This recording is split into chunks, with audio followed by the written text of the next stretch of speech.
Croatian First Deputy Prime Minister and Foreign Minister Vesna Pusic and Slovenian Foreign Minister Karl Erjavec agreed to submit a joint letter to the Bank of International Settlements in Basel on Monday to request that it take charge of negotiations to resolve the issue of transferred frozen foreign currency assets once held in the Zagreb branch of the defunct Slovenian Ljubljanska Bank.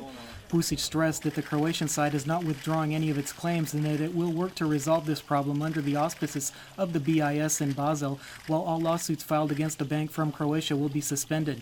Erjavec said both Croatian and Slovenian financial experts will participate in these negotiations, adding his expectation that the matter should be resolved by the end of this year or early next year.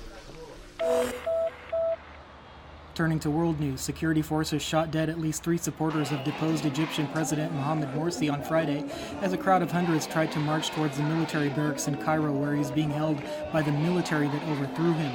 Thousands of Morsi supporters demonstrated in cities across the country on what his Muslim Brotherhood Party called a Friday of Rage against what they described as a military coup that toppled Egypt's first elected leader a year after he took office. 21 wounded were also reported in the Nile Delta city of Damanhur when violence broke out between pro-Morsi demonstrators and supporters of the liberal coalition that called for his ouster. Bolivian President Evo Morales warned thousands of supporters that he may close down the U.S. Embassy in Bolivia as a response to the grounding of his presidential jet in Austria due to suspicions that the fugitive former U.S. intelligence staffer Edward Snowden was on board.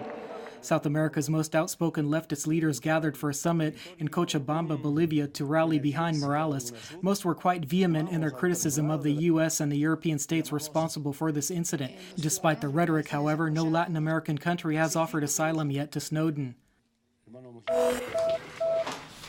And back in Croatia, the Conflict of Interest Commission issued a statement on Friday declaring Goran Radman, the Director General of Croatian Radio Television, in violation of conflict of interest regulations due to his failure to report his majority stake in a hotel in Slovenia and his declaration of assets handed in a month ago.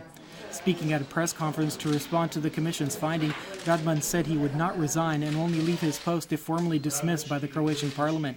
Radman also denied that the Commission's findings point to any wrongdoing on his part, saying that he only incorrectly completed his asset declaration.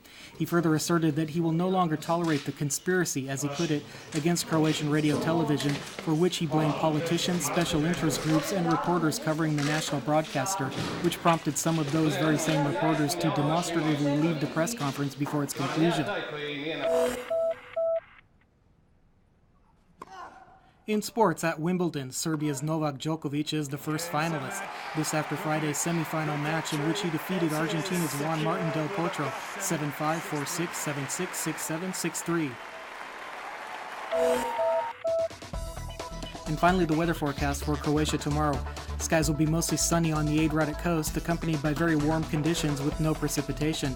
The interior can expect more overcast skies with local rainfall or thunder showers, especially at midday and in the afternoon. Winds inland will be mostly light.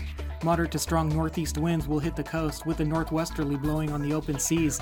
The sea will be slightly to moderately choppy, with visibility from 10 to 20 kilometers. Morning temperatures will generally range from 14 to 19 degrees Celsius inland and from 18 to 13 degrees on the coast. Tomorrow's highs will mostly range from 21 to 26 degrees Celsius inland and from 28 to 32 degrees on the coast.